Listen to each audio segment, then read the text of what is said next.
Howdy and welcome to another episode of Brazos Valley Voices, and today an interview with another veteran of World War II, Freddie Wolters, U.S. Army, World War II, A&amp class of 1944. Freddie Wolters served in the Pacific Theater during World War II. The bomb was dropped on Hiroshima before his unit would have been deployed for a bloody ground fight. But still, he has stories to tell, many of how he didn't always do things by the book. He was a freshman member of Homer Norton's 1940 A&amp football team and part of the first muster at Corregidor. Freddie Wolters passed away March the 11th, 2012. I interviewed Freddie in his home on April the 10th, 2008, along with his wife, Mickey. Well, I just saw the picture of the Corregidor muster just right there. That's the fact that you were Mickey there. and I have come a long ways, and very few people have done what Freddie Wolters has done without nothing. I was born in the Depression time, Right. and caught a school bus and joined Denton High School in the 9th grade and never went to the 8th grade. And the only way that saved me was that as soon as I got there, the football coach got after me about playing football, and long story short on that. So I lettered in freshman football and freshman track. And then time come, Calhoun kept saying, "Freddie, I need your credits. Well, I didn't have any credits. So he boiled down. He just told Mr. Patterson that he said, Freddie wants to go to A&M to be an ag teacher, and said, I'm going to give him the credits. Well, I got the transcript, it shows credit. Right. So I came to A&M, and I played football and ran track. What year was that? That was when the next year after they had the national champion. 1940. 1940 is when you came? Yeah, right Okay. after the 39 national championship. after the national champions. And Right. the reason I didn't come before is when I had to have a little operation because of. Then I stayed out and delivered milk 11 months in Highland Park or the Metzger's Dairy, and that's another long story. But anyway, we got after we got out at A&M. Well, then Leo Day Jones and I was shipped to the 11th Armored Division to join the 11th Armored Division, and after all the hub, and when we got out there, it was cold and nasty and bad, and I had skin problems, and I never did tell them that I didn't. But I had a tank outfit, and a whole bunch of Aggies was in that thing. And I had a tank, and we had the highest grade of any deal. So when it come time to ship out to go to Europe to fight the Germans, I was cut back. And I went into the colonel and I said, tell me what in the world happened, why I'm not going. She said, Lieutenant Wolters, you're the first person I ever heard of complaining about not going overseas. And I said, well, look, a hell of lots of my classmates at A&M are right out there. They're going, and some of them not coming back. He said, well, I did. Now, you recall at that time, the United States was collecting all the Japanese in the concentration camps. Right. Well, Walter's name, if you go to Germany, you'll find it's one hell of an important name. They got brewers all over that place and ultra rich, so when that Walter's name stood up, first thing they said, well, we don't want him over there. Right. They didn't look back and see that Freddie was half German. My mother was a long-time Baptist, thank God, and so... Because your spelling of the name is a German spelling, right? Sir? The way you spell the name is a German spelling, right? Yeah, it was W-O-L. It's a German name, right. W-O, and I still do it right now, and every time I talk to somebody, I have to correct them. They'll always want to put it WA. Right. And so we ended up then going to the 11th Armored Division, and then they shipped out, and I didn't ship out, and we were kicked around, and God knows all different places, and of course all the time during OCS and this, that, the other, trying to graduate. Well, I did various things happen, but then we went to Seattle, and we was and got on a boat to go overseas, and we was going to Hawaii to start with. Mm-hmm. And we had boats. You've never seen so many damn boats. And I got seasick. And I did get, and I had on the boat, they had 400 black soldiers with 2 buck sergeants, that's 2 3-stripers, 2 buck sergeants, all they had over them. Mm-hmm. And because I was from Texas, the old colonel that I didn't even know, he called me in and said, well, said, being you from Texas, I'm going to put you in charge of those boys to see if they get in and out, do everything. Well, we wasn't out 2 days till the seam broke in the front end of that boat, split. Water got about this deep around and floating around. Of course, they got that fixed all right, but that didn't satisfy the black boys. They were down there, and they was out, and they were seasick, and I was seasick, and they come out, and they like us rats. They didn't want to go back in. So I went in to talk to the colonel about it, and I told him, I said, I'm here because my men are seasick, and I'm seasick. He said, he made this mistake. He said, Lieutenant Wolters says, seasickness is fear. In your head. And I said, sir, I want to tell you something. I said, I've got some black soldiers. They're seasick and I'm seasick, and we're damn sure ready to jump overboard. And if you get real seasick, you just soon to commit suicide. It's terrible. Right. Now, the other thing back for to tell you that you made a mistake by saying fear. I want you to understand that I'm not scared of a damn person on earth. And you're one of them. Because I just want to let you know how we stand. He looked up at me and said, Lieutenant Wolters, I believe you're serious. I said, yes, sir, I am damn serious. Well, he said, I'll give you 6 men, but you still got to stay over. You got to boss those 6 men. So he gave me 6 lieutenants to get that. So when we got overseas, got over to Hawaii where we landed, all the word got around it. Freddie Wolters was about dead, and my survey crew was sitting there waiting on me. And they were so happy they thought that I was really going to die, And so anyway, but when we left, I will get around the other story now, why I had such a damn bad reputation. After spending in Hawaii all that time, we left to go to Europe. I mean, Hawaii or all parts of Japan.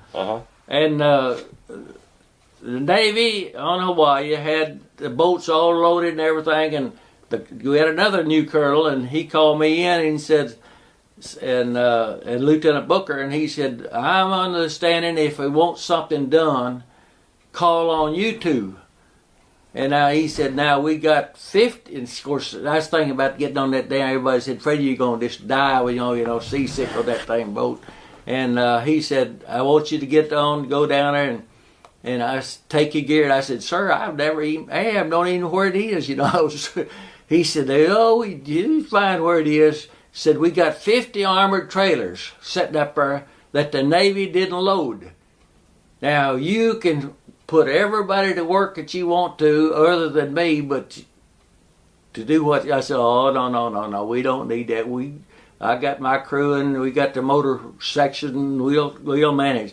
So we went down, and the first place we stopped at the guard section, and I said to him, I said, tell me where the man that would be equivalent to a first sergeant, a mean first sergeant in the Army. He said, he's right down yonder, and said, he is a salty son of a gun. So we went down there, and I told him what my problem was. He lit in on me right quick. He said, Lordy mercy, what you think you're going to do? Hell, if those damn boats get loose, on the place we can put them up top, and if they get loose, they kill everybody. I said, wait just a damn minute. Who made the mistake? You or us? They're your business to put the damn things on there. Now it's my business to get with you to get them up on there. And all we want you to do is you put them up there. You get somebody to show us how to use the chains and this and that and the other. So how we chain them down. And I said, we'll tag it when they've been inspected, and then we'll tag it and say it's your responsibility.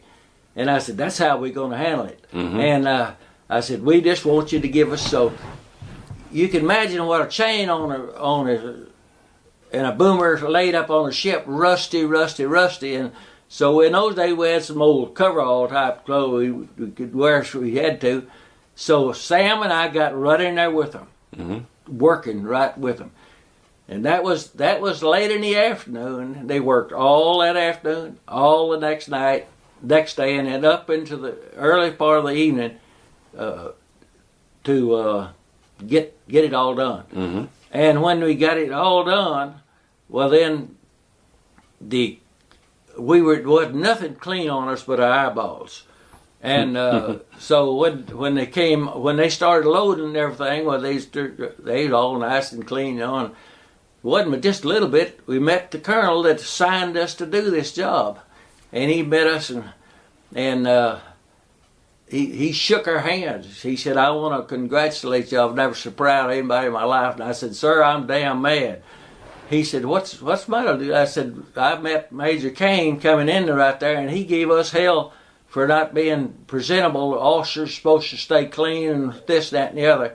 He said, you go and both of you get some sleep, get some rest. Of course, in those days, you had on the ship nice quarters, no question about that. Officers off care. So you get some sleep and you throw it, and whenever you get out, the minute you get out, you come to my room. When I come to my room, he called Major Kane in and dressed his butt down. And Major Kane said, sir, I didn't know. He said, that's all right. You didn't know, but I just want you to apologize to these boys because they did a whale of a job. Well, now, that was the first thing you take out. Well, the next day, the Navy has tons of food. And when they get to where they're going, if they don't need it, they dump it overboard so they can get a new supply of whatnot. So the next day, I talked to the colonel. I said, I tell you what we do. We sure would like to our men do the cooking. And said, all we need is somebody to show them how to use the equipment and whatnot. And of course, sure enough, the first day, one of the boys cut a finger off right here, just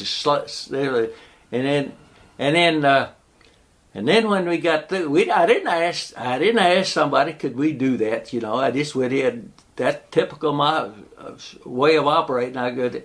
So when we got through, the ship commander called all of them together, whole crew. He said, I want all of you to know, I have never eaten so well in my life on a ship as I have, and it's all responsible for Lieutenant Booker and Lieutenant Wolters, men, seeing that you had the cooks and everything to do it with. Well, all that just built up things that you get slapped in the face with. So what I'm trying to say to you, as you go along, you end up saying, well, what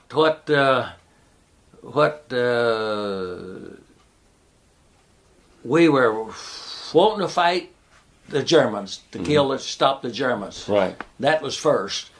And when Hitler stopped, well, then everybody began to turn around, and some folks from there was heading to Europe, heading to the Philippines, right, to the Pacific, right. And whenever we got out of the side of the Philippines islands, well, we end up having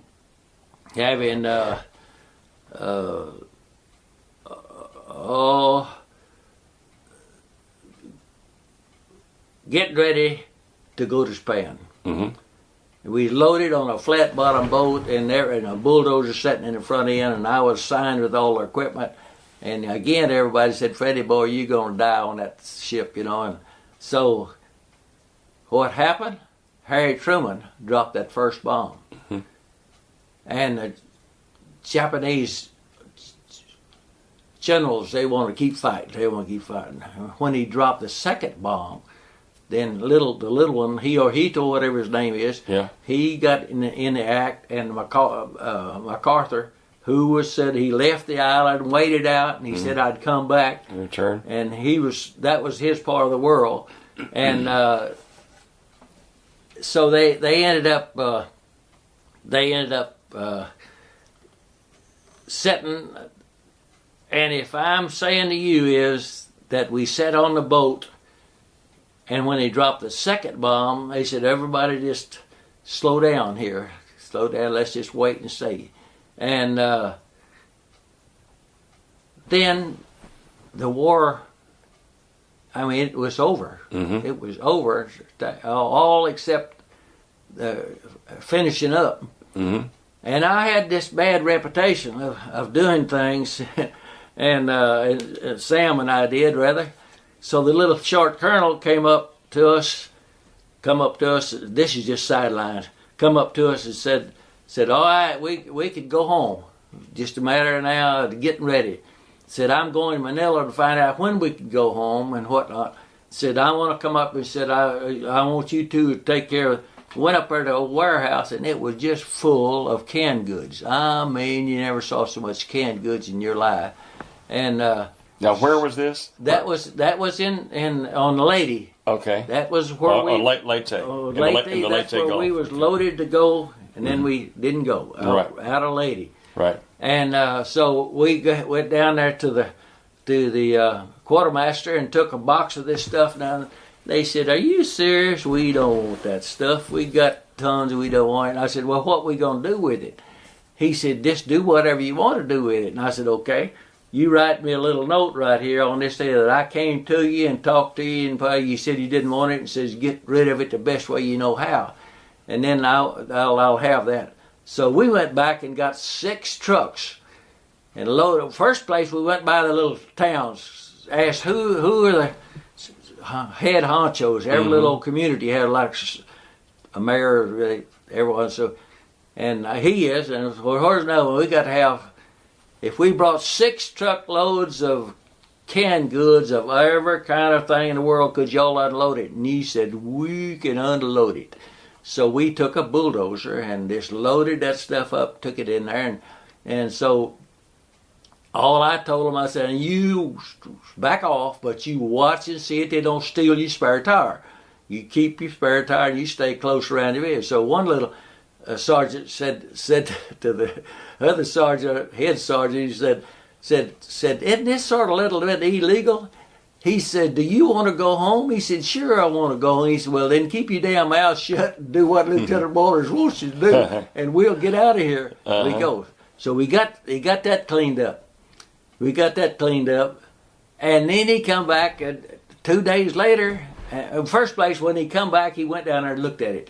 We took a hose from the motor pool and washed that building down. Washed it down from top to bottom, clean it is, and all you could do is just see a clean, bare floor, and all this other stuff was in it when he got there.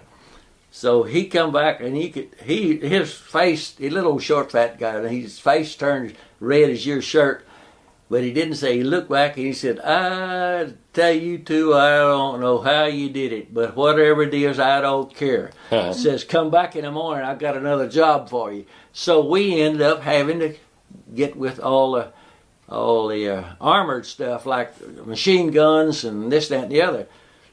He said, "Now here's all this stuff, we got to get rid of it and whatnot." So I passed the word to everybody, if you've got any kind of machinery, you get it out. Guns, trash, any armored stuff, you get it out so we can all get it together. So you said, "Well, what the hell you want to do that for?" Well, we took 5 motor ducks and loaded those boogers down with everything. And then we carried 1 extra duck case somebody couldn't get back on. Right. So we went this as far as we could go, and then we dumped it overboard. And then we come back, got a little bit more, and then same story there. When he came back, he said, "Lordy mercy," that's it. And then he said, "Well, we got to move. We got to move all these tents here up to the nurses' area up there, and if we cut down one tree, it'll cost us $50. Well, what the hell we do? Sam and I got those. He said, "Well, Lord have mercy, the tide goes out. The tide goes out, and we got that whole beach right there. Let's just load up, get everybody to load up these things on the."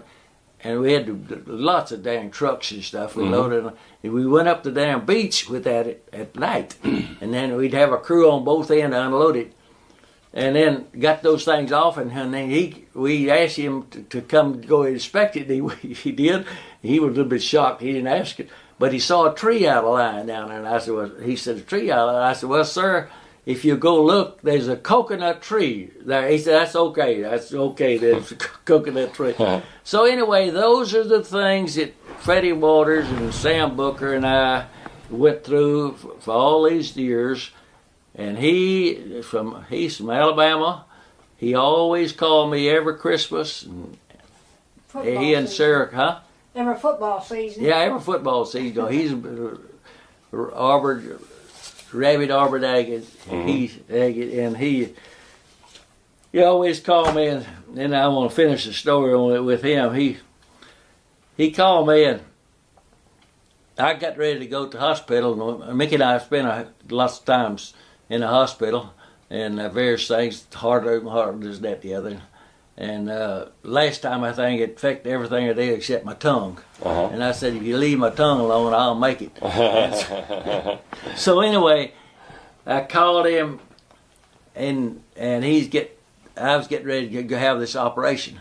And I called him. He said, "Freddie," said, "you wouldn't believe it, but," said, "I am going to the hospital today the same as you are, for the same kind of an operation." And said, "I don't really know what this is all about." Well, when they got in there on him, they found an aneurysm about this big around. And they just backed off. Said, "Look," said, "so we don't know what to do." And of course, Sam was good Baptist. I mean, didn't smoke, drink, nor cuss. And I did the cussing, and he did. Yeah. He said, "Oh, well, y'all just sort of patch me up a little if you can, and I'll hang around another 4 or 5 years. But if you can't, well, that's okay." Well, when he called me, he said, "That's what I'm going to do, the same thing." Well, he died on the operating table. On the table. And then I didn't die, but I got along. But yeah. That's some of the hairy things that took place with us. It don't make any difference what kind of war you're going to have. You've got to have people that's going to do those things. Right. So you say, "Well, why in the hell you spend all this time?"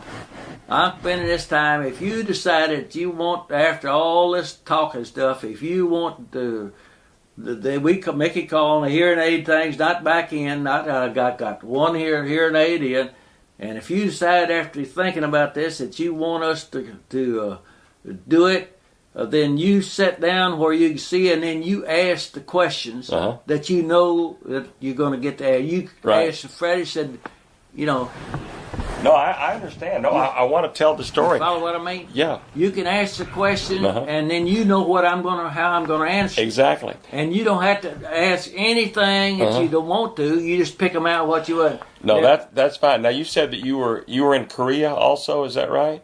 Were you in Korea? No. No, you weren't in Korea. Okay, never mind. I got that confused. No. I want to get the chronology right now. You went to A&M in 1940, right? Yes, sir. And when did you go into the military? Well, see, the war came along right at the same time, Right. We got involved in 41. Yeah, I was class of 44, right. and the class of 41, 42, and 43. All was commissioned out of A&M, and those boogers called hell. Right. Because they went in the service right off. Right. The class of 44 was just kicked around in various places. And whenever we got in there, we were sent to Camp Wolters to be inducted. Okay. and Mineral Wells. Right. Well, that's spelled Wolters. Right. And I told all the guys, I said, look, you damn guys, have a little respect for me. This is my great-grandfather. I'm a military family. Did they buy that? Yeah. So the old sergeant lined them all up and said, all right, now, all of you, get all your bags out there and clean out and give me all the whiskey you got. You just don't have to have. So they all, well, of course, those days, ever had, if you had a bottle of whiskey, you'd be fine. So then he picked the smallest amount he could and said, this is what I'm going to do. It poured out. So I just kept mine. And later that after they said, Freddie, why did you get it? Well, wait a minute. Why should I let that damn sergeant drink my whiskey? I said, I'm going to keep it myself, you know. And so those are some of the cutthroat type things that you do. And what was your question? So, well, I just want to get sort of the order of your service. So you went from Mineral Wells. Is that when you went to Seattle after that? Well, see, after when we got bumped out of the Left Arm Division, we were kicked back, and I went to every damn thing you imagine, different things. And I let them know it is I did not want to go in anything submarines, this, that. I wanted to be on the ground. I was in high field artillery at A&amp went out, and I came out in field artillery all these years past. And so we end up then going to Seattle to ship out to go to the European theater. Right. So it was from Seattle to Hawaii. That was when you got so seasick. From you left Seattle to go to Hawaii, that was just a holding part for us. Right. And we was in Hawaii for 3 months. 3 months. Okay. And I had a survey crew, and we surveyed in the pineapple field, eat pineapples and everything. So was this in 1944, or what date are we talking about now that you sailed from Seattle to Hawaii? Well, it's somewhere. I had it down here somewhere. The date somewhere long. See, we was in the A&M in 41, 2, 3. That's what it was all called. I was in class of 44. Right. And that was the one that was kicked around for a while. Right. And came back and see. But you were called before you graduated, right? Sir? You were called before you graduated. Oh, from yeah. A&M. Yeah. In other words, they took the whole senior class out. Right. Yeah. And they had to go to OCS, but Gotcha. they were really nearly ready to graduate, but they took them all out. So right. Yeah, we were all kicked around, and so you were going to go to Germany, but because of your last name, you didn't go to Europe. That's what he thinks. That's what he thinks. Okay. So you went to Seattle, you went to Hawaii, you stayed there 3 months. You held there for 3 months. And then from there you went to the Philippines, is that right? That's where we was headed, but we went all over the dang country. And we talked, you name all the islands. By boat. By boat. Yeah. And everywhere we went, they were just airplanes flying, beating up, fighting the Japs, and we ended up heading back to Lady. And when we got back to Lady, that we went up in the hills and set up camp. And of course, you won't have to write this up, but I'm not the ordinary type person. Yeah, I can tell. Mickey, I bought a case of good bourbon whiskey. And Sam and I took those. We was in 358 field half track, so split off on a track with a 105 Hauser. And we lowered those things down half track, took off the cosmoline off of them, and just he and I on money. And he put 6 bottles of whiskey in every one of those. That's sort of 36 bottles of whiskey in those pieces. Right. And Sam said, well, Freddie, what are you going to do if we get together? I said, well, hell, some of just find some whiskey. So anyway, we end up in getting that, and my idea was to make some money out of it. And Mickey will tell you that I sent her, well, first place is every officer got a case of beer and a carton of cigarettes. Well, I didn't smoke. and I didn't drink beer. Uh-huh. Even though I'm German, I don't drink beer, still don't drink beer. Uh-huh. And so we just gave it away. Well, the next week I found out, what do you give it away for? You can sell it. Uh-huh. So every time I look up, I send Mickey $100 money order. And she had one baby, and she asked me, says, when I got ready to go, she says, how much does an enlisted man get with one child? I said, $90. Right. She said, you make me out an allotment for $90, and we'll live on it, and you put the rest of it and save it, keep it for us. Uh-huh. So that's how that's why we. Right. I'm not bragging, but we're just independently wealthy right now. Don't say that. I'm just telling him the truth. Well, I don't, golly mom. I won't tell people that. Yeah, he We're don't both have to- two he- old country kids, and he we don't have had nothing. My daddy was a farmer. This- His was a farmer. He didn't do nothing but drink, Uh-huh. alcohol. And my family didn't smoke, drink, or curse. And I've been trying to get Freddie to clean up his coffee. He won't do it, but it sounds awful. And I still say, Freddie, you're going to need to quit that. We've been married 64 years. Oh, my goodness. Plus. Wow. We got 3 daughters and 1 son. Oh, my goodness. 12 grandkids. Uh-huh. 11 great-grandkids. 11 great. Yeah. Wow. They all live out of state. Is that right? So when we came back, we started school, and somebody said, "Freddie, you gonna play football?" I said, "Are you kidding?" I said, "My number one job is to do what I was studying. That's finish my agricultural education degree, and so I can be a county agent." And so that was we got out at midterm, and they had us over that old what building, I don't know what it was called now. They had a meeting, and they was talking about.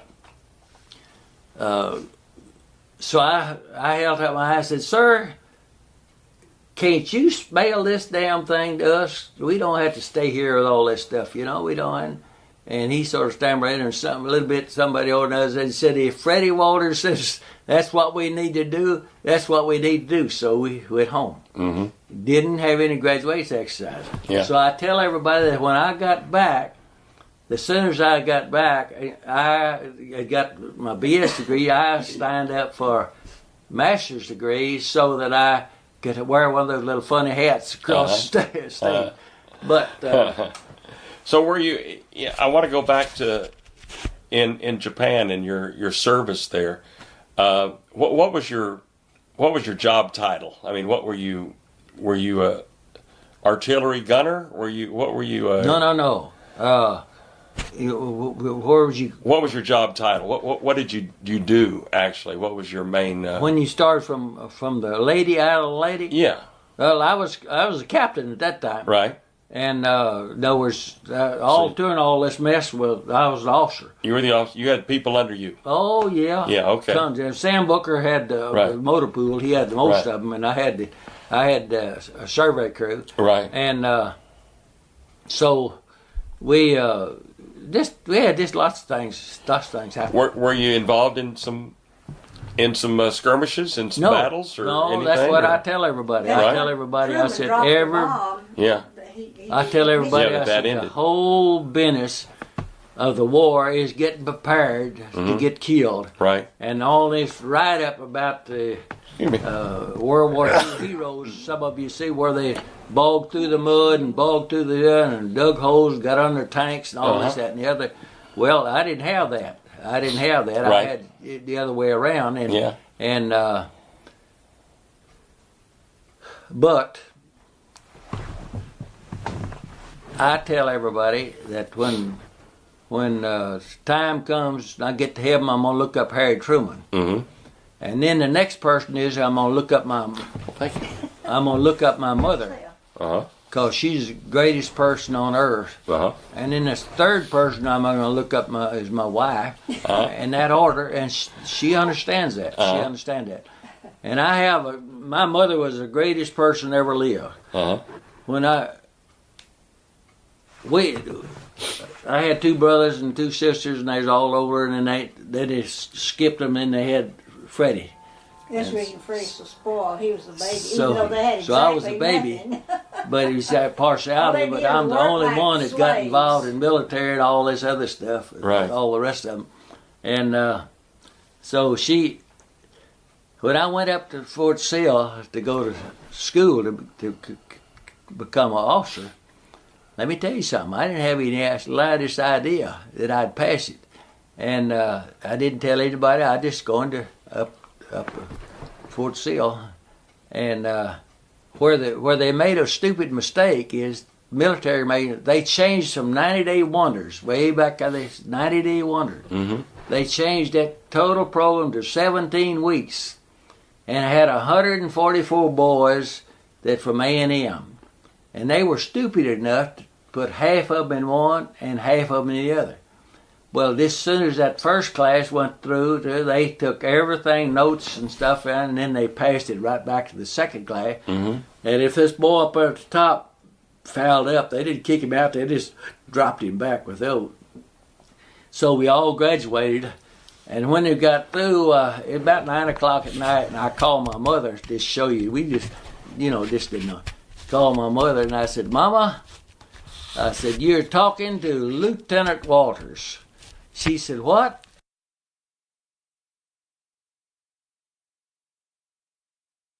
I said, you're talking to Lieutenant Wolters. I am an Army officer now. She said, oh, when are you coming home? Uh-huh. I said, I'll be there in a couple of days. Uh-huh. Well, anyway, that's how it all worked out. But anyway, 30 years. He retired from, Uh-huh. reserve officer for Right. a long Right. time. So you came back and you finished at A&M. Yeah, he did.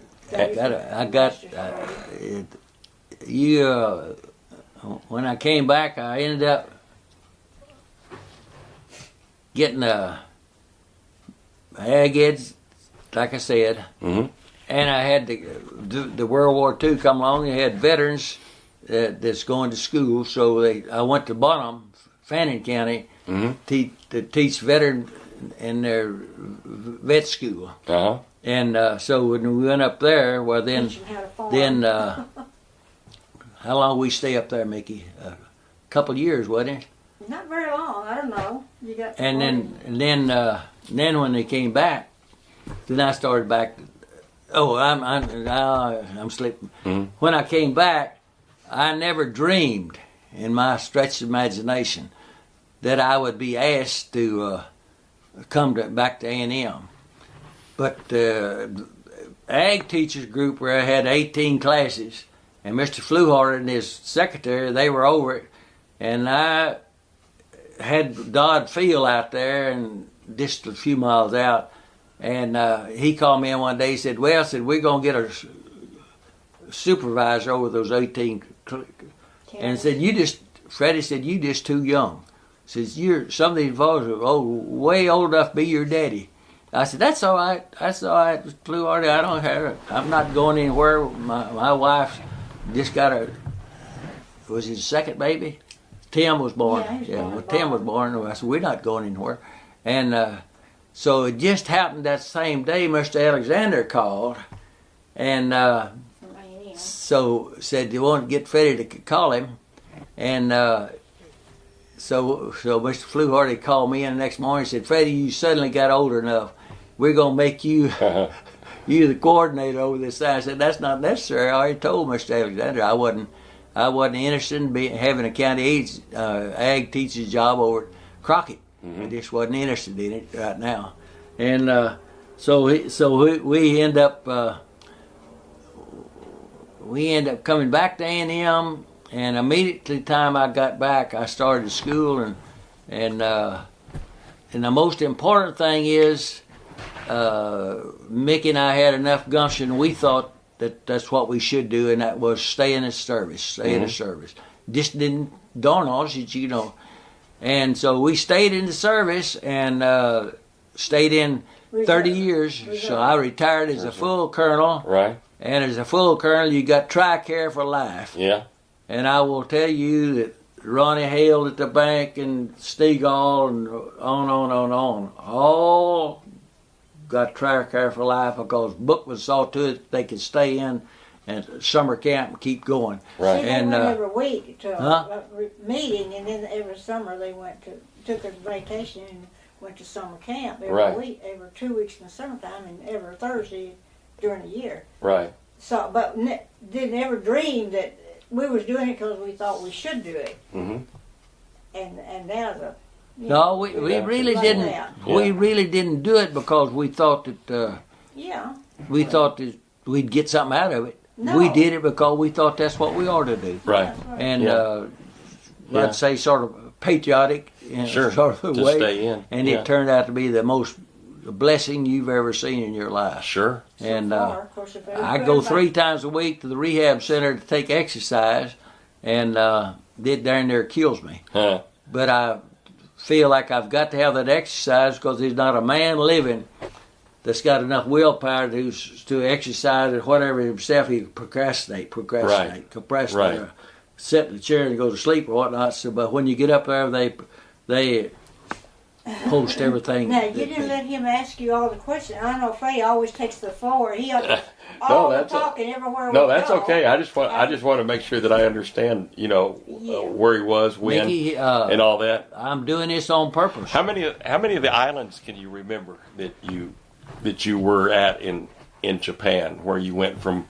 I mean, like Corregidor, you were obviously there for that photograph, and We went when we left Hawaii. We went to all those other places where you're talking about, Mhm.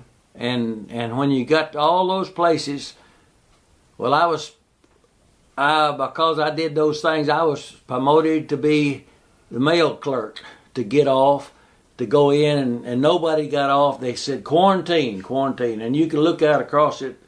You never saw so many lights and ships in your life. At night, it's just dark as it could be. But when we got in there, had a great big warehouse, mile-long bar. That's all it was. And you drank beer out of a deal. And so they had a skipper from the boat, and our commander, and boy that run the damn thing, and Freddie Wolters is mail clerk. Mm-hmm.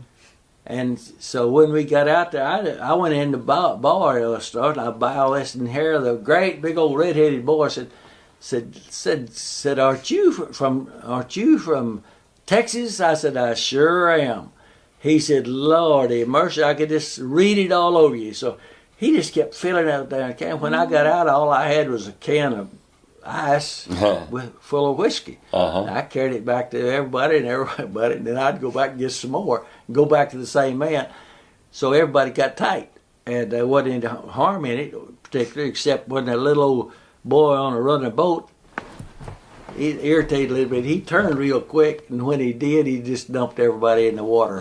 Everybody went in the water except me. I was weighted down with my duffel bag. And so when I got ready to get on the boat to get up, everybody gave me a hard time, and I pushed my feet against one, and I said, don't y'all wish y'all could be mail clerk. So anyway, let me just tell you something. All my life, here at A&amp, I went to work at the bank, not because I asked for it. They asked for me to come join the bank themselves. At First National?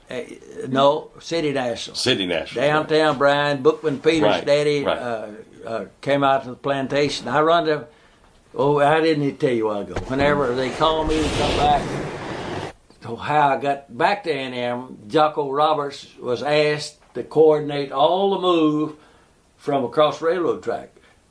Gil Gilchrist was then, he's a T-sipper, but he was the one that set it up that they were going to move across the railroad track. And there was nothing on that side of the railroad track but an old dairy and a couple of houses and whatnot. And that was Jocko Roberts' job to coordinate. He said, well, I can't do that. Said, I've got a, so. I said, well, get your helper. So, well, who did he call? He didn't look for somebody who was real smart, educated. He looked for somebody that would work. Mm-hmm. And when he called me, would I come down, and I was at Tyler at that time, they'd put me over 7 counties in the vet program, and they called me, and I came down And when I got ready to leave, I called Mr. Alexander, and I said, Mr. Alexander, I said, I'm glad to be down here and everything, but I said, I'm not going to get the job. He said, what are you talking about? I said, look, Dr. Lewis always said you was not hire anybody that didn't have a B plus or better. He said, oh, Lordy, don't you worry about that. I'll take care of him. What he don't understand is your job is to do all the peon work, look after all the men, and you do all the stuff it takes to support the research people. That's your job. And that's what I did. Right. And I run a 3,200-acre plantation on the other side of River Bridge. And I could tell you lots of stories about that deal, too. But when did you go to work for City National? 1963. Okay. And how long were you there? Till I retired in 85. 86. Okay. And then now it's Wells Fargo. Right. And my name is still out on the wall, and they still give me a colored card. And What did you do? I was an agricultural lending officer. Okay. And I loaned money all over the damn country. And I was a good one. Those Germans are hard-working people. Ma'am? I Yeah. said, those Germans are really hard-working people. So you were a lending officer for them. Well, I was just one of the officers there.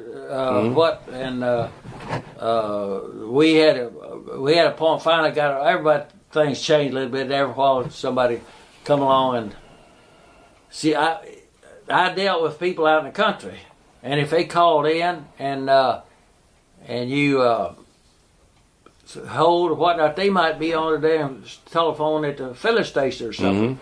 So when they call in, then I always answer my own telephone. Right. I take it. So whoever's sitting there with me, they'll understand. Yeah. And I said, just a minute, so I'd answer the telephone. Well, then as time went on, Bookman. Marshall Peters came down to plantation, and Mickey and I were involved in everything imaginable. All the ag programs, all the students, all the American Legion, Chamber Lions Commerce, Club, you name the it. youth, 4-H kids. Right. He's always been real active all around. And, I thought it was fine with me because I felt like he needed to do what he wanted to do and what he thought he ought to do. And so he was real active. Now, I stayed home with the kids, the 4 kids, and I did everything anybody could do with 4 kids. If you do everything and no help, you're busy all the time. Sure. Because I made all the girls' dresses, all their clothes, and all their formals, and their evening dresses, their party stuff. And I enjoyed every minute of it. And I thought that's what I was supposed to do, and I enjoyed it. So, I don't feel left out. No. I never have worked since I've been married. I said, Freddie, I'd rather you'd make a lot less money and be around some than to be an insurance salesman and be gone. And so that's what he did. Yeah. And I just stayed here. But if you got out, iron like an old country woman. do you know Bookman Peters by chance? Yes, sir. Yes, sir. Here a while back, he was in the bank, and he was in his running clothes, exercise clothes, and he was in the main lobby at the Wells Fargo, and he said, Freddie, come over here and sit down. I said, I've been wanting to talk to you. So I sat down there, and we visited a good little while, and I said, I'd be happy to talk to you. And not often the ex-boss would ask you to talk to you, so whoever he was waiting for came and got him. I went upstairs to Paulette to get something done, and when I left, Bookman came by to Paulette and said, where's Freddie? I said, he's already left. So Bookman's car was down there, and he knew what kind of pickup, and he came down there and knocked on the pickup and said, wait a minute, I'm not through talking. I said, hey, sit down, we'll talk, But we was awful good at doing the things we needed to do. Right. And when I was at the blank, if it needed anything done, they'd call on Freddie Wolters. Yeah. And I'd get it done one way or the other. Yeah, I know Bookman. I know Mervyn better than I. Sir? I know Mervyn better than Bookman. Mervyn was a freshman in Baylor when I joined the bank in '63. And when I left, when they called me to go to work at the bank, two people. I turned Marshall Peters down because I said I can't do it because you have a reputation of buying things and selling. And he said, well, I said, everybody needs good people. I said, wait just a minute. I said, who you think's good is not the next person. I would be the first thing to cut their head off, and I'd be out of job. I'm gonna stay with what I've got and know what I'm doing. Right. So I stayed at the superintendent of the plantation. Right. Good pay, good deal. So Mickey ironed my khaki pants and shirts and everything. He did. Uh-huh. Yeah, I had to do all that growing up, so I knew how to do it all. I mean, ain't nothing I can't do on the farm. I'll bet. Tell me about the corregidor picture. About that was at muster, right? In April of '45. That was a sort of a strange thing. You know, when General Moore's on there, they had a muster there before they was run off the island, and that's always been talked about and whatnot. But the corregidor just a great big hole in the ground. So they made arrangements that to let all Aggies, wherever they were, whatever, Navy, Artillery, Air Force, whatever, get off one day to get to the island the best way they knew how, and get on the island, and that's what we did. We took the picture and had the muster. Yeah. And of course, Freddie Wolters is always a little different, you know. And I was up pretty well close to the top, and that right up at they said Freddie Wolters is a good-looking boy. Well, that wasn't right. I didn't say that, but I said I didn't have a cap on. I just took it off. Yeah. Everybody has a cap on it. I just took it off, so I was bareheaded up there with a sign with nobody around.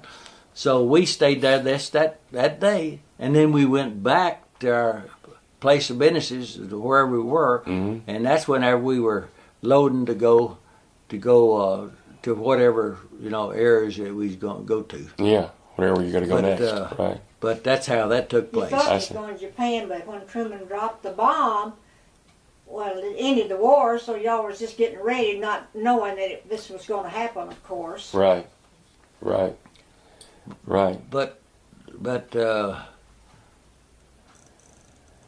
you were preparing to go to Japan for a ground war, just like everybody else was. That's exactly what was. All the people who were coming over from Europe. The only difference in Freddie Wolters and Sam Booker is that we got tangled up with lots of damn things nobody else would do. Mm-hmm.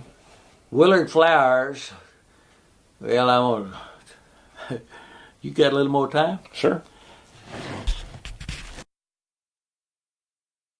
You say, what'd you do with that whiskey? We had a dang old hut there for the officers, all thatch roof and stuff, and had an old coconut tree way up there, and so and we all had little old tents, and each one of us, and this women there'd come take your clothes, take it down the creek and wash it, and it would smell bad, all, but and I got around to find out I could sell all that beer and whiskey. I told Mickey, I told Sam, I said, Sam, I think it's about time us breaking out that whiskey. And he had a little old major, he's bachelor. And he didn't have any family, didn't worry about any family, and good officer, but he loved to drink. And about the middle of the month, they'd have their beer drank up and everything. So I got him around the time, and I said, how would you like to have a good bottle of bourbon whiskey? He said, Lordy mercy, I don't know. That'd be something else. And he said, why you ask me that? I said, I just want to know if you'd like to have it. And he said, well, yeah, I'd like to have it. I said, well, this what is it worth to you? And he said, well, I don't know. And I said, how would you think about $50? He took a deep breath, and I said, hey, whiskey. He said, that might not be a bad idea. I said, okay, there's Sam. You put your money up here, and I'll let him be the man caretaker, and I'll get the whiskey to you. And we got the whiskey to him. And got 50. Well, can you imagine what $50 in those days? Sure. Ton of money. Yeah. Ton of money. And of course, Mickey got it all as soon as time come. But so he got in that night. And he got it to him on the honor system that he would not tell anybody where he got it. Mm-hmm. And he tried his best to keep it. So when he got in the officers club, he's sitting there sipping on that bourbon, you know. If some people got the nose around and said, "Where in the hell did you get that?" And he said, "Well, I don't know. I don't know." So they just backed him up on that coconut tree and just poured that old Cebu whiskey down him until he just nearly drowned. Yeah. And he finally says, wait just a minute. He said, I got it from Lieutenant Wolters. And the next day now, my ass how fast everything. The next day we did, Colonel Osby is a full colonel, and he called me into this tent. Mickey and Sam and I both went in there and fully formal and everything. He said, Eddie's said, we're under the impression, I was told that y'all have access to whiskey. I said, sir, I don't know who in the world could have told you that. Of course, nobody knew it, where it come from. It's where you got that information. He said, well, so let me just tell you what. He said, if I had 6 bottles of whiskey, I can go over to the Cebu Island where the Navy has all the supplies.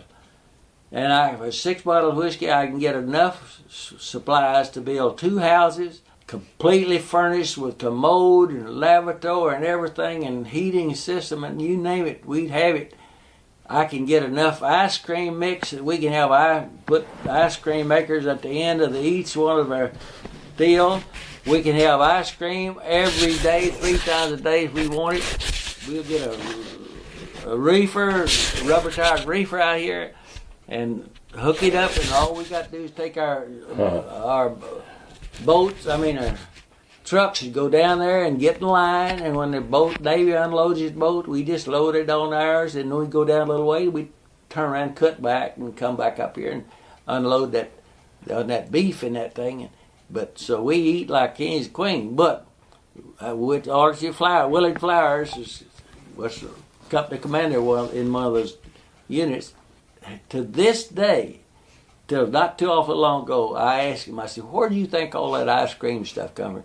He said, Lord have mercy, I don't know. He did not know. Nobody knew that. But Colonel ended up getting the weapons, so then he called us in.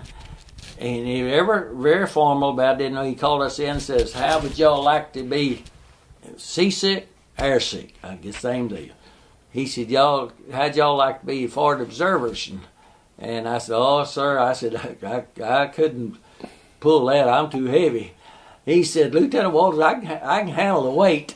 And he said, it only pays $72 a month more money. Well, I said, I suddenly got light in a hurry, so 2 days later, the Cole was in our outfit, he got killed. Uh-huh. And that dampened that deal, and we all had to divide up all of his supplies, and I got his sleeping bag that's made with down thread, and I had kept that for years, and I went on the Saltgrass Trail here, riding back with kids and stuff. Slept that, boy, you never saw such a thing in your life. But that's how we got that deal going. Yeah. Now, you asked me something. So did you become a forward observer? No, okay. No, Okay. After that, that ended it. That ended it. That okay. ended, thank God. Yeah, I didn't have to do it. Well, tell me about your family. You all have 4 children, is that right? Mm-hmm. And where they're scattered out with their families and Yeah, everything? Well, Mickey's a little bit modest, and she hates to brag on them, but we got 4 kids, 5 kids. We have 3 daughters and 1 son. Yeah, 3 daughters and 1 son. 12 grandkids And, and 1 great-grandkids. You know that. We were all on the plantation. Mickey Right. hauled them back and forth, every kind of, out. Uh-huh. And hauled them back and now it's forth. such a busy street. And they all highway, went- 5 more. When I left, I didn't stay at the A&amp plantation forever. Dean Shepson became over the plantation. At the time we had over it, had a guy named Aiken that run the big farm, and Jocko Roberts and I was looking after it. Jocko Roberts would come down there about 10 minutes before 12 and look around a little bit, and he'd leave. You know, I did all the dirt, and so so they head up back on their family. Yeah. Well, two of them finished A&M, and two of the girls finished in Houston University. Yeah, what I was trying to think, tell them, all the girls went to A&M, and they all had to take elementary education. At my instruction. You either take elementary education, you get your money from somewhere else. Because I said, if you end up marrying some old sorry damn guy that won't feed you, you can always get a school teaching job, and you may not live high, but you stay. And all three of them has used that elementary education to the nth degree. Wow. Homeschooling their kids, and you name it. Right. And then our son's in middle, and he's we got two granddaughters that's getting out of school, and they all got different degrees, and every one of them is switching over to get a elementary education. Right. Because it's the name of the game. Yeah. And the boy, sort of an odd kind of deal. He majored in animal science, and this is Tim. Tim. He majored in animal science. He's 60 years old now. Huh? He's 60 years old now. He majored in animal science, and he's down on plantation. He come in one day and told his mother, said, "Mama," said, I'm going out football." That's when he was in 7th grade. Yeah. So she told me he going. I said, "Hell far, Mickey. He's done Mickey's a minute." And I said, "Mr. Jones is a freshman football coach, Edsel Jones." And I said, he'll kill him. He'll kill him. And he told us, so I called him in, and I said, "Well, now let me tell you something. If you think you're not big enough to play football, but if you think that's what you want to do, let me tell you one thing, you're not quitting. You're going to stay there if he kills you." Well, he came, he said, "Well, I'm on." So the first week, he came over to Mama, "Tell him, Mickey." Oh, he kind of yeah. And I would have let him, you know how mothers are. Right. But what? So he said, "Who you want to face, Mr. Jones or your daddy?" He said, "Well, I'll go back." Well, anyway, he turned out to be a whale of a good football player. And Edsel Jones moved up to be varsity coach, and Tim was a halfback and end on end and halfback on defense. Where was this at Consolidated. At Consolidated? A&M Consolidated. Yeah. And the way we did that is that when I got the job, I said, I'm going to bring my kids all over to A&M school. And Taylor Reel was superintendent of school, and I talked to Taylor, and I want him, he said, "Oh, Freddie, bring your kids on over here." Said, "You can go, I don't charge you in tuition." You know, I had friends and things, you know. Classmates. Huh? Y'all were classmates, weren't you? Yeah, we were classmates in school. Taylor was on the show. Huh? Taylor was on my show. Oh, Yeah. well, Yeah, he was on the veteran show. Oh, yeah. Well, I missed that. Yeah. Darn. Yeah, he was on the show. They end up being over at Rockdale, and they had an old boy named Min, and he was big and tough, and right before the half, he come around and just got by everybody. Tim was a halfback, and I said, "For goodness sakes, Tim, fall down." But he tackled him head on. Well, when he got up, he sort of, the half was up, and he sort of staggered a little bit. So I watched him, and so I went into the restroom, and he's sitting over by himself. And I said, "Coach, you better check that boy." I said, he's knocked out. So they sent him to the hospital there, and they said, "Come on home." So we brought him home, and I put him in the old San Joseph hospital down there. And way up in the night, I was sitting right there waiting with him. He woke up, he looked around, and he says, "Where am I?" I said, "You're in the hospital." He said, "What am I doing here?" I said, "Well, why didn't you fall down when you tackled that old boy the other day?" So anyway, he stayed in but never got around to it. When he got out, all this stuff. He wanted to be a banker. Uh-huh. And he came to me, and of course, I was pretty well known. He said, Daddy, said, I want to be a banker. I said, are you crazy? I said, who in the world do you think want to hire an ag major to be a banker? I said, if you wanted to be a banker, why didn't you say so, and we could switch over to at least some other courses and stuff you have. He said, I still want to be a banker. So Homer Stewart up in Republic Bank was In Dallas. Yeah. had come down to our bank and worked there for a while, and he went back. And I told Bookman when he came, I said, he won't stay because you can't come from a Republic Bank up there, must have been 15, 20, 30 feet stories high, come down in a 2-story building and be happy. And sure enough, he went back up there heading their installment lending department. So I called him and told him, I said, I got a problem. He said, well, Freddie, said there's one job he can have. There's one job he can have, and said, that's a collector. The sorest job it is anywhere. You just get man off the street to be a collector. Yeah. And he said, tell him, I said, oh, no. Let him call you.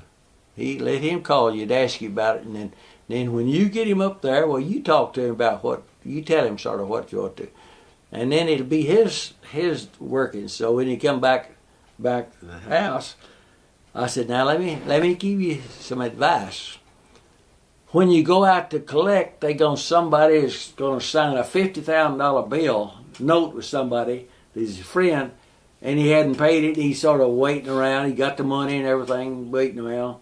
And so when you go, the last thing you got to tell people that you got to ask them when are you gonna pay it? They're not gonna like that. They're not gonna like it. And if you're down with a little peon, just report to your own boss. If you're not, report the next step. But if it's higher than that, you report it to higher. Mm-hmm. So he had one guy had a note for $50,000, and Tim got around to him. He told him, well, sir, said I understand what all you're saying, but what I've got to find out when are you gonna pay it? Well, that frustrated him. He got unhappy, and didn't stay totally. And so when I went back to Tim, I said, okay, here's the level you got to go. You got to go all the way to the chairman, all the way to the Republic. And I'm trying to thank golly, I can't take what his name was now. But you tell him, get your people to report it right on up the way. So when he called him, sure enough, he called the president of the bank and told him, said, the kid's out here collecting. He said, was he insulting? Oh, no. Said, well, did he say anything wrong? He said, no, the finest young man I ever saw. He said, what's the problem? He said, well, when he got through, he wanted to know when was I going to pay it. He said, well, Sam, that's the Republic. He said, now, Sam, when are you going to pay it? And that capped, but Tim ended up at the Republic having the largest collected deal of anybody in the history of the Republic Bank. Wow. All because of following instructions and having enough guts to do what he was told to do. Right. And then he came back here to A&M and started what did he came back to do, started doing after he left. But he went to banking over Tyler. Uh-huh. And anyway, he stayed in the banking field. Yeah. Have you got I know you got the article that Mr. Youngkin did. I looked for that on the internet, but I couldn't find it. So I'd like to borrow it and give it back to you on Thursday. Do you have any other photographs or anything like that? Like maybe the photograph that Bill Youngkin used or anything like that I can... We got some. I had some. What were you looking for, a young picture or an old picture? Well, I'm looking for a young picture. Like maybe that picture that was used in Youngkin's deal. This Ambassador of Goodwill, okay. This is International Association of Lions Clubs Ambassador of Goodwill Award. Here's another one. Let's see if this can say something. Freddie works his heart out when he does something. With the Lions, yeah. This is same article you had before, but there's what Mickey looked like when I married her. Oh, all right. And this was Freddie right here. Oh, there you go. Yeah, there's the... Now, is that good enough for you? Do you have the original of this? anywhere where you can? Do you know where that is? Yeah, I do. It's in the living Now room. look. Oh, okay. Yeah. Yeah. That would actually do better. All right. Uh huh. District governor. That's when I was district governor, 73, 74. Right. I was district governor. Now here's the picture you talk about corregidor. Right. There's the one with Muster. Right. Corregidor. And there's 1945. You know which one you are? bareheaded. It's so dark. Right there. Right there. What? Right there. That's right. Okay. That's right. Yeah. And that was the same picture that they see. That's on all the maps and stuff that comes out Right. now on the literature and stuff. That was in a little booklet, and when we moved from Bryan to here, it got lost. Uh-huh. And I was just sick about it. This is what I'd like to borrow and give back to you on Thursday. May I take right, this off sure. the wall? Yeah, you can. Because I want to scan it. Yeah, shit, okay. And You mean to wrap it in a towel or something? I want to make sure that I've got the right. Now, wait, Is he just saying for this is him? He is right there, I can see it. Wait just, right between the two guys with hats on, wait right? just a minute. The guy with no hat. That's what he's saying, Is that right? No the hat. one? Yeah, Yeah. I know he's right in here somewhere. Yeah, with no no hat. hat, Nikki. Yeah. The other one didn't have a hat. You're right in the middle of four guys that all have hats on, Yeah, right that's there. it. That's you. Okay, gotcha. No, I can see. I want to show you something else. Here's why I've got bragging. See, Uh-huh. Texas Line Hall of Fame. Wow. That's that. Now here's the one that got the BS degree in agricultural education, Uh-huh. and now this is where I got the master's degree up here, and that's why I wear a little funny hat. Yeah. I never wore one of those hats. And these are some Masters awards and- that I have. Yeah, and ag And you can have anything in here you want. No, well, I'll do what we'll talk about the Lions Club. Yeah, okay. About your Yeah, well, participation in that. you know, it was all But if, volunteer work. Oh yeah, But, sure. but he just loved it and really put his heart and soul. Right. Well, them rooms are back here in the back. Okay. These are little. Yeah, that's what I'm looking for. Can I borrow this and I'll give Yeah, this you back want the to whole you? thing, or Yeah, I'll just take the whole thing so that we won't take it out of the. Yeah. So I okay. can just return this to Yeah. you. when That'll we, be good. when we were in school, they wouldn't. Oh, that's your A&amp. We thing. didn't have boots. Uh-huh. They cut the boots all out. Right. Didn't have boots, and so that was when I was a senior. And now here's a picture of Mickey and I at the church not too awful long ago. Uh-huh. Here's Freddie in high school. Okay. All right, look at there. Most popular boy Yeah, in Denton High. at Denton High We School. both finished high school in Denton. I like that picture. When they came up, Can I borrow this and scan Yeah, this you too? can. I'll Don't re- lose it. I'll return all this to you on Thursday. Well, I let believe you. me tell you Yeah. what happened on that. See, I was such a damn country boy. I didn't know. So He was a country kid, this- and I was Evan too. King came to me and said she was sort of head editor. Oh, she was a said, high class she kid. said- she said, Freddie said, would you like to run for? I don't know what else. I said, who all votes on them? Uh-huh. She said, well, the senior favorite, just the senior. But I said, if she gets a whole deal, I will take the whole deal because everybody vote for me. Right. And then so I was Whatever that picture said, I don't know. Most popular boy. most popular boy, Yeah. and that See, this is our son's daughter, and Uh-huh. she's an eye doctor now. Oh, okay. Where do they live? They live up around Dallas. I She see. finished school up there, and they gave her such a good deal. She said, "I can't leave it because." And she's beautiful, and she's sweet as ice cream. Oh, she's gorgeous. Yeah. Oh yeah, yeah. I love her to pieces. we got Yeah. That's me in high school. Uh-huh. that's our oldest girl right up there, That's Pam. and She's that's, 62 now. Right. We got as good a family as anybody existing, and here's Mickey. Probably, I don't. Uh-huh. Oh well. I like the hairdo. That's good. Oh yeah, I did it Yeah. myself. Yeah. And I had hair then. I have Right. I don't have much now. But, I want you a know, picture of Mickey. This is a pretty recent picture, right? Yeah, fairly. Yeah, okay. I'm going to borrow this and scan it too. So I won't got drop some it. bags. Okay, well that's fine too. Well, I want to show you. That's fine Or too. you- Show me more. We're going to torturing you. This is that's our son Tim when he finished A&M. Right. He's lost his hair now. Oh yeah, well I know how that is. Yeah. And that's our youngest daughter. That's our oldest daughter, and that's our middle daughter. And who's this? Is this? Oh, that's our oldest daughter. That's your oldest daughter. Yeah. Mm-hmm. Oh, isn't she pretty? Yeah, our girls were. They were really blessed. This is We were only. blessed. What's that? This is the colonel that comes all the time about us going here and see. Look, he's drinking beer, and I had it right that. And then he's the one that got us doing all these chores. I see. Colonel Connor. And that's you right there. That's me. Okay, well, good. I want a good action picture like this of you in the. So this was when you all were That was in the Pacific somewhere. That was in that in was the Philippines. where we were over there just before we got to get ready to come home. Come home, yeah. But anyway, I'll probably bring all these. what I'm going to tell you, I don't know what are you going to do it or how you want to do it, but I'm not going to have 2 hearing aids. But if you'll sit where I can see your lips, Yep.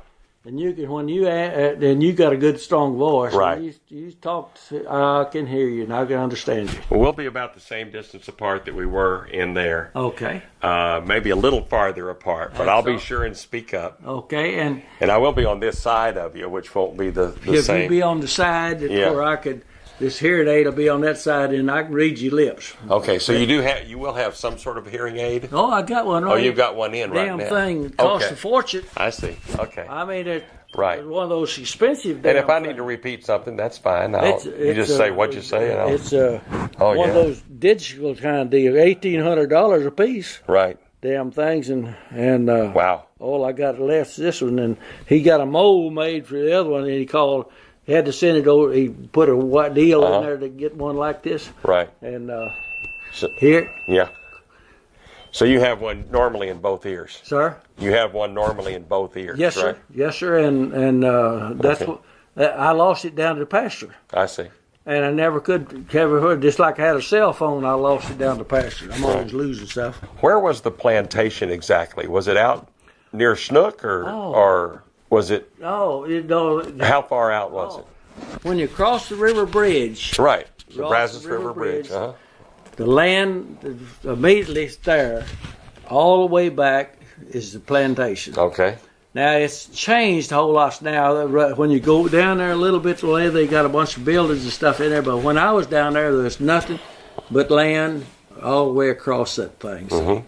And when you go down and turn left, like you're going to the back side, they had some big elevators and stuff there, and that's where we lived, in a big old 2-story house. I wish we had a picture of this 2-story house, but they moved that off down to. So it's on 60 beyond the bridge before you get to Highway 50, which, yeah. Well, if you go across the river bridge and you go right on down, and when you get to the crossroads, you turn left, and you'll come back into it down there, and it's still got lots of buildings and stuff. I see. So it's down there. Okay. That's a big place. Yeah. When I run the plantation, Uh-huh. I laughed and told everybody that when I crossed the river bridge coming back this way, that I was a peon. But when I crossed the river bridge going back way, I was king. And it's got a world. The world is you're looking at him. Yeah. When I was up in And Denton he's up there, an old man, but still not crippled yet. is that? Yeah, that's. You look like a banker. Yeah. You got that banker look about you. Yeah. When I was up, when we left Louisville, went up there, 32, we were in bad shape. Right. And we went up there to a federal land bank, repossessed place. And it had a beautiful land right down close to the creek and a big house, pretty damn big house, a red barn, running water, big water trough, and a peach orchard right in the center, corner, and then a cattle guard.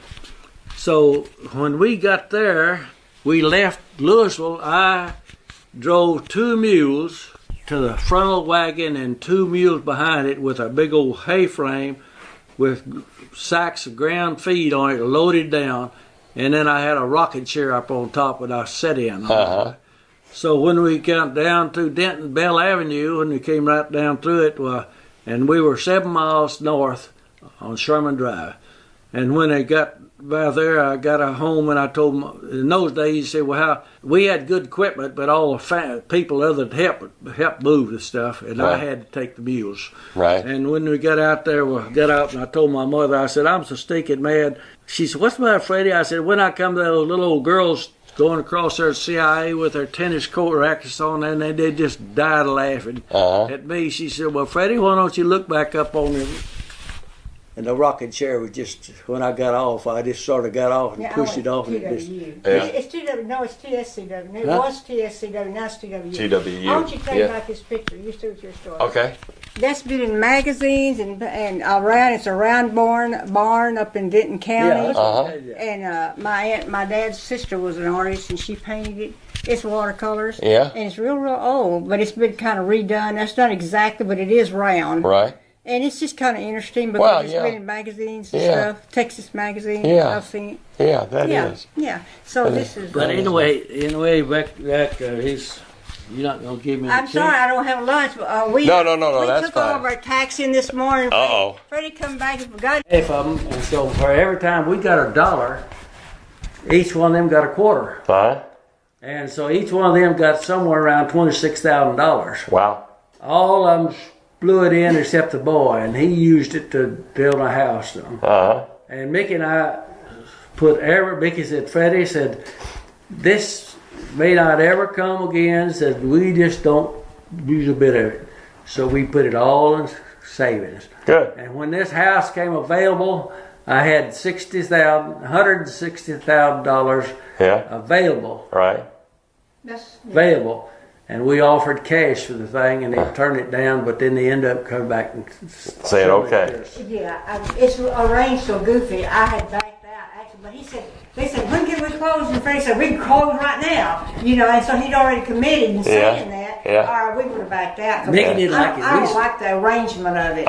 We lived 37 years in a house that's close to the church up there in town. Right across from Lamar. Oh, okay. Right behind where Lester's used to be. Okay. Off of Villa Maria. Yeah. Yeah, right. Yeah, I remember.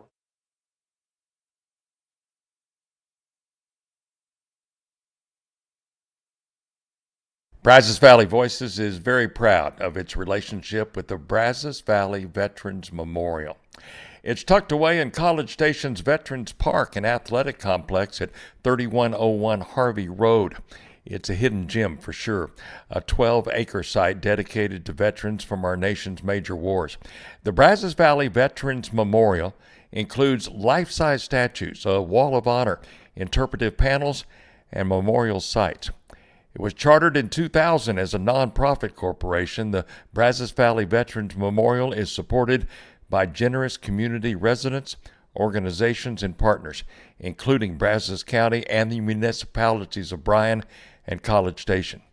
The Brazos Valley Veterans Memorial's all-volunteer board of directors proudly contributes their time and resources to salute our veterans.